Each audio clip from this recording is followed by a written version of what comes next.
car with full kit in about, in 7 seconds, within 7 seconds. Yeah, scrutineers here, Neil actually time you. Is you happy? You happy? Ready?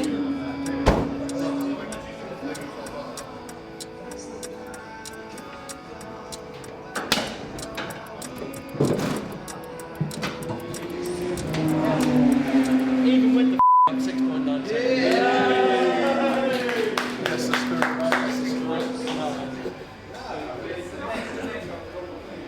to make him look clean. We've had 6 weeks, a bit of a time to relax, chill out. I got a week's holiday, which was awesome. First time in 6.5 years, I think, and Lucy told me I had to go. We had 2-day test here. The first time we've ever had a proper constructive test day with the Proton, and we learned vast amounts. We learned quite a lot on the test day. No, in fact, we learned absolutely loads on the test day. I don't even know if it's a word, but tyre longevity. To make the tyres last longer, we tried lots of stuff. It proved itself coming here, and we qualified top 10. A race day is normally a later start than qualifying or testing, so it's a bit of a weird time to get the car sorted last night, and then this morning it's like, what do I do? A bit anxious. Well, I'm not anxious, just a little bit nervous when I get it all started and over and done with, really. Got to get dressed, go to the loo.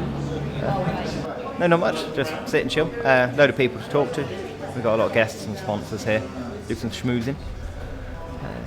That's it, really. Chill out. We put this on eBay, and this is the pair of doors from the accident to the trucks that we put on eBay.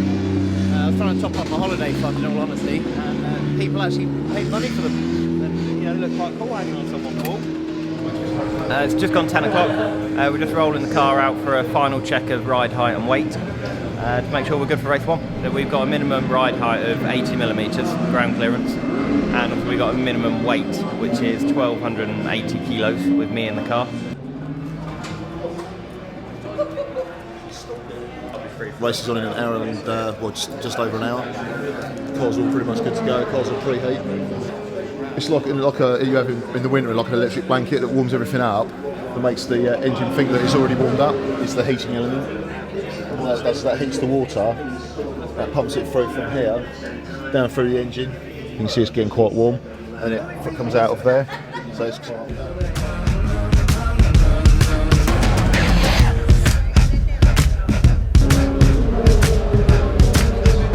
last few minutes, got to get in the car, about 5 minutes time, pit lane opens.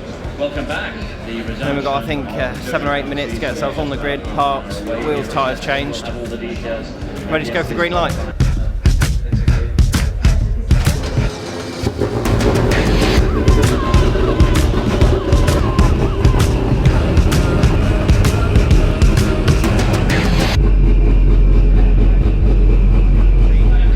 You can't plan anything in these races, so we've got to see how the first lap goes. Lights out, great start by Tordoff. Everyone was bustling on the first lap. Matt Neal got down the inside of me into the first hairpin, which I was quite surprised about because I thought I was on the white line. So got him back into the next left. He banged wheels with me, and I think that bent his suspension a little bit. And then going down to the next hairpin, I was on the outside on the exit. I think I had 2 wheels just on the dirt or on the curb. And next thing I knew, I'd have been turned around and I was facing the other direction. Oh, Dan Welch gets spun round on the exit of Agostini's by Collard, we think. He's going to drop to last then, I'm afraid. So after his best qualifying straight away, he's looking at a very long race. Our mission was to make sure we got round the first lap. Rob Collard, the BMW, very calculatingly moved into the balance point on Daniel's car. If you want to spin a front-wheel drive car, that's exactly where you hit it. The car's damaged, the car's now going slower. Maybe we can pick up a couple of places, but it's a weekend ruined by one driver. Yeah, I think the actions, because it's not an accident, that was calculated and unnecessary. I think we'll probably put in a pro-stat over it, leave it up to the clerk of the course.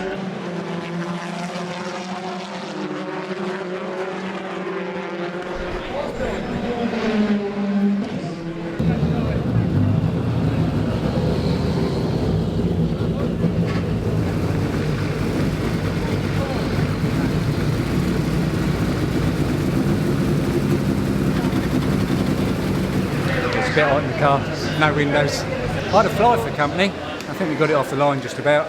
Touched Warren on the. I didn't see him in the mirror. He's just literally alongside me.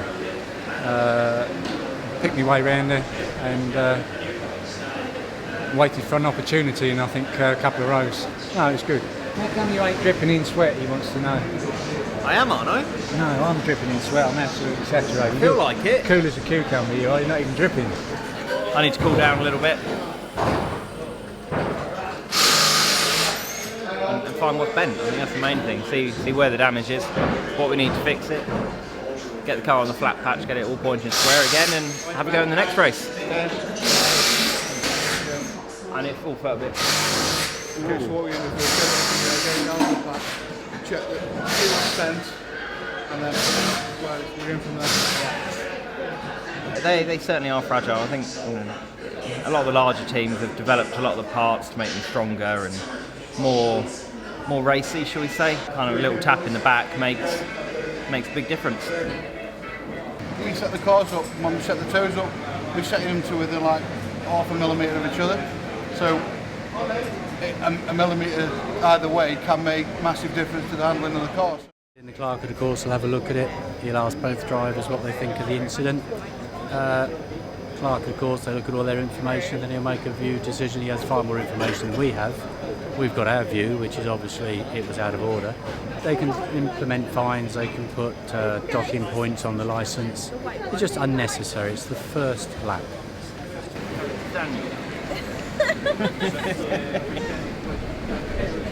How'd you get on?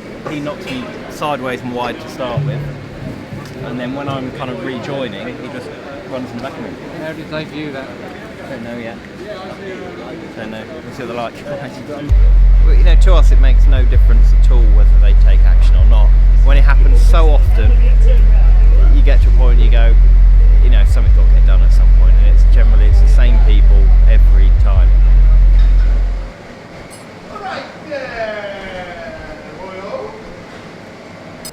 It's 2 o'clock. I'm just getting the race tyres out for race 2, so the guys can do the heels and toes on the car. So I think we're starting 17th. First race didn't quite go to plan. We've got Dave Newsham behind us. He's quick. I think Rob's just in front of us. It looked like he struggled on the soft tyre towards the end of the race, but you know, he'd be gone offline. Very quick starter. We've got to see what happens. I think we've got pace on a lot of people who are in front of us. I think we've just got to take it nice and steady and work our way forward. Bloody passenger.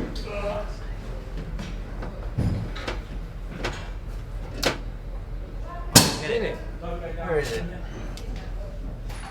He's starting to get a little bit annoying because I'm watching him flying around, not watching where I'm going.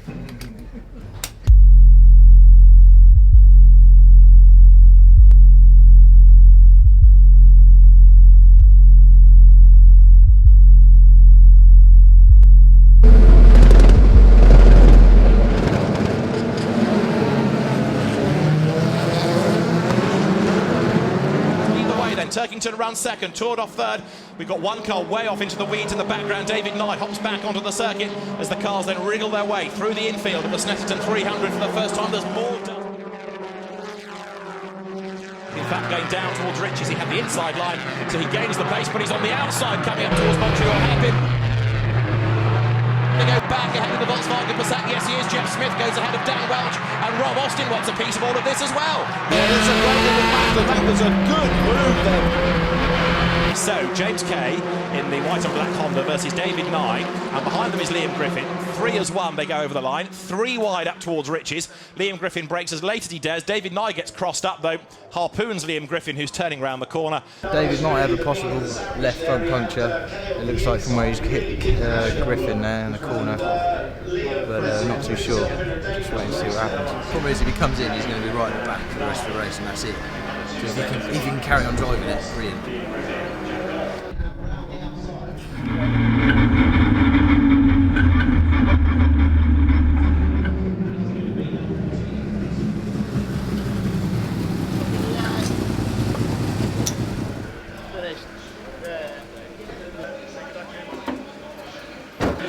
that with the steering, just where the steering goes onto the knuckles. Simon, we got from 17th up to I think 13th, and yeah, someone else aimed for that target on the door, and I was in the middle of a move trying to overtake Onslow Cole. I was literally just squeezing up the inside, and Dave Newsham decided to join the party. And there wasn't quite enough space, and the track was dirty on that side. I'm not quite sure whether he locked up or just committed to it, but he certainly wasn't going to stop. There we go, so lads are busy at work, 30 minutes to go, get the car together, have another go.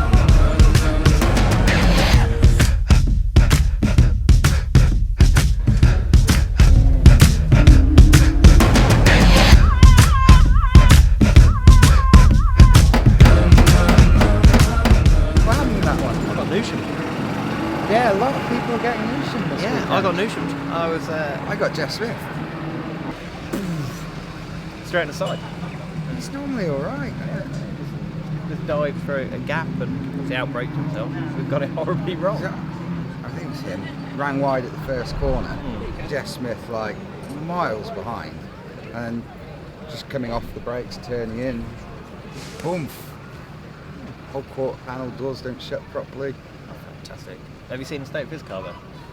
Yeah, that pleased me. He did say it was his fault he ran in the back of you. He did say it's his fault. It's always his fault. He's a bloody idiot. No. It depends who you're racing against.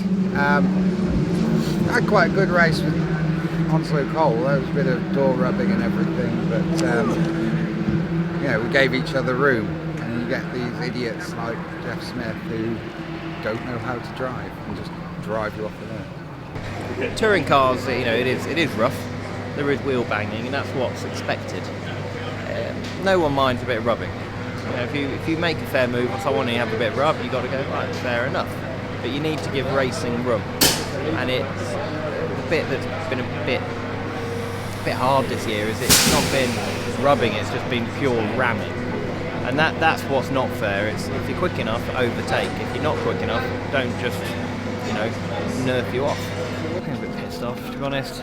You try so hard for these weekends, and when it just doesn't quite run right, and your things, out of your own hands, it just makes it hard. But just got to focus on race 3, do the best job we can. Background with the repaired Ford Focus looking to gain ground. Frank Raffle trying to pick up places, and so too Jason Plato and Sam Tornoff, who was 18th at the start. There's an MG off, big accident, over goes the MG in the background. Look, McNeil was on.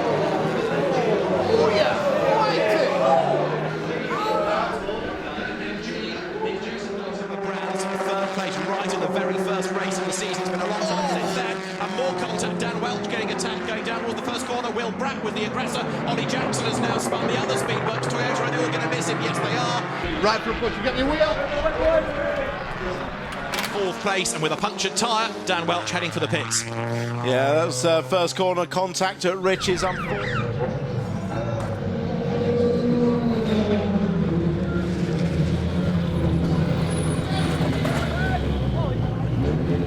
take the week.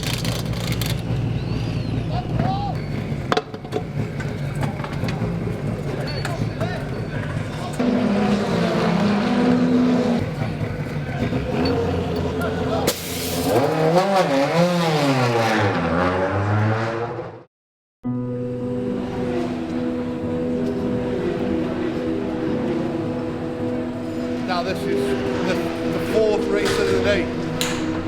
The race to pack up and go home.